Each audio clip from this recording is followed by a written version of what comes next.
Assalamualaikum warahmatullahi wabarakatuh. Hai semua, kembali lagi sama saya Rosnita dengan nomor NIM 5020137 dari kelas 4A Program Studi PGSD Universitas PGRI Selantari Kota Lubuk Linggau. Di sini saya akan menjelaskan sedikit pembahasan tentang pengembangan kurikulum 2013, kurikulum darurat dan kurikulum paradigma baru. Simak ya. Sejak Indonesia merdeka, kurikulum telah mengalami beberapa kali perubahan secara berturut-turut, yaitu pada tahun 1947, 1952, 1964, 1968, 1975, 1984, 1944, dan tahun 2004. Serta yang terbaru adalah kurikulum tahun 2006, dan pada saat ini telah dan sedang dilaksanakan uji publik kurikulum 2013 sebagai pengembangan dari kurikulum 2006 atau KTSP. Namun yang akan kita bahas pada materi kali ini yaitu hanya pengembangan kurikulum 2013, kurikulum darurat, dan kurikulum paradigma baru. Langsung aja yang pertama yaitu kurikulum 2013. Kurikulum 2013 adalah penyempurnaan dari kurikulum sebelumnya, di mana pada kurikulum sebelumnya hanya mengutamakan satu aspek, yaitu aspek kognitif. Pada era itu, pembelajaran hanya difokuskan pada pengetahuan siswa saja. Guru memberikan materi sebanyak-banyaknya, kemudian siswa diperintahkan untuk menyalin catatan di buku, kemudian diberikan tugas dan terus diulangi setiap pertemuannya. Sedangkan pada kurikulum 13 ini, sangat mengutamakan tiga aspek yaitu kognitif, afektif, dan psikomotorik, di mana dalam proses pembelajarannya tidak hanya fokus pada pembelajaran saja, namun juga diajarkan sikap religius dan keterampilan langsung terkait materi pembelajaran agar siswa benar-benar memahami apa yang sudah dipelajari dan diharapkan dapat diterapkan dalam kehidupan sehari-harinya. Kemudian ada beberapa landasan pengembangan kurikulum 2013. Yang pertama yaitu landasan filosofis. Filosofi pendidikan yang berbasis pada nilai-nilai luhur, nilai akademik, kebutuhan peserta didik, dan masyarakat. Kurikulum berorientasi pada pengembangan kompetensi. Yang kedua, landasan yuridis. RPJMN 2010-2014 menyebutkan sektor pendidikan, kemudian perubahan metodologi pembelajaran, dan penataan kurikulum. Dan pada Inpres nomor 1 tahun 2010, yaitu adanya percepatan pelaksanaan prioritas pembangunan nasional.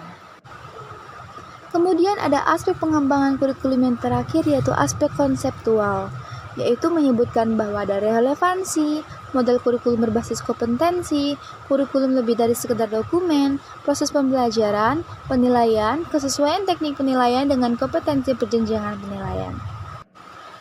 Masuk ke materi yang kedua yaitu kurikulum darurat. Kurikulum darurat merupakan salah satu pilihan yang dapat diambil oleh satuan pendidikan yang melaksanakan pembelajaran jarak jauh atau PJJ untuk jenjang PAUD, SD, SMP, SMA, SMK dengan menyederhanakan kompetensi dasar. Pelaksanaan kurikulum darurat bertujuan memberikan fleksibilitas bagi satuan pendidikan dalam menentukan kurikulum yang sesuai dengan kebutuhan pembelajaran peserta didik. Kelebihan lain dari kurikulum darurat ialah adanya asesmen diagnostik. Asesmen ini memungkinkan guru mengetahui model dan kemampuan siswa dalam belajar. Maka asesmen ini dapat membantu guru dalam mengajar sesuai dengan kemampuan para siswa-siswa. Kurikulum darurat juga memiliki beberapa landasan dasar untuk pengembangannya, yaitu sejak negara Indonesia dirundung masalah besar yaitu terus berkesinambungan sejak 2020 kemarin hingga saat ini, yaitu penyebaran virus menular COVID-19 atau kerap banget disebut dengan corona, telah membuat pendidikan di Indonesia mengalami penurunan. Dikarenakan proses belajar mengajar tidak lagi berlangsung di sekolah, justru dilakukan di rumah secara mandiri atau seringkali disebut dengan daring. Nah, dalam hal ini tentu masyarakat mengalami banyak kesusahan, baik dari segi alat penggunaan daring, seperti HP, laptop, dan gadget lainnya, kemudian akses sinyal di Indonesia yang sangat-sangat tidak merata dan masih banyak lagi kendalanya. Hal ini membuat pemerintah akhirnya membuat kebijakan dengan membuat kurikulum darurat dengan mengurangi jumlah jam dalam setiap mata pelajaran normal. Setelah itu masuk ke materi selanjutnya yang terakhir yaitu kurikulum paradigma baru. Kurikulum baru ini dinilai lebih fleksibel dan kurikulum 2022 ini akan lebih berfokus pada materi yang esensial dan tidak terlalu padat materi. Hal ini bertujuan agar guru memiliki waktu untuk pengembangan karakter dan kompetensi. Kurikulum paradigma baru sebagai penyempurnaan dari KTSP 2013 ini akan diberlakukan secara terbatas dan bertahap melalui program sekolah penggerak dan pada akhirnya akan diterapkan pada setiap satuan pendidikan yang ada di Indonesia.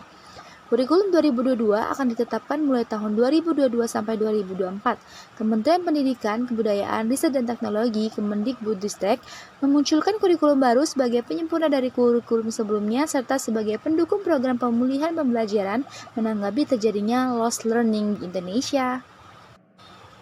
Lalu, apa sih kira-kira landasan yang kuat dalam pengembangan kurikulum paradigma baru ini? Nah, jawabannya, penerapan kurikulum paradigma baru ini sangat dilatar belakangi dengan diluncurkannya program sekolah penggerak di tahun 2021 oleh Menteri Pendidikan dan Kebudayaan Republik Indonesia, yaitu Bapak Nadiem Makarim. Kemudian, program sekolah penggerak dirancang sebagai suatu pendorong peningkatan mutu pendidikan di Indonesia.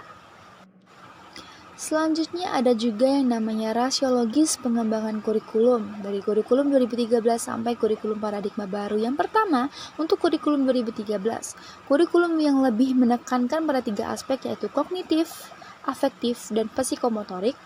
Yang kemudian yang kedua untuk kurikulum darurat yaitu kurikulum yang dibuat untuk menetralisir masalah pandemi dengan mengurangi jumlah jam pelajaran. Dengan adanya kurikulum ini, sekolah akan tetap berlangsung seperti biasa, namun saja dengan waktu yang agak singkat. Kemudian rasionologis dari kurikulum paradigma baru dengan kurikulum 2013 ataupun kurikulum darurat tadi, perbedaannya yaitu letak pada efisiensi materinya. Karena di kurikulum baru ini dinilai lebih fleksibel dan kurikulum 2022 ini akan lebih berfokus pada materi yang esensial dan tidak terlalu padat materi, yang bertujuan agar guru memiliki waktu untuk pengembangan karakter dan kompetensi kurikulum paradigma baru. Dan kurikulum ini juga sebagai penyempurna dari kurikulum 2013 dan kurikulum-kurikulum sebelumnya.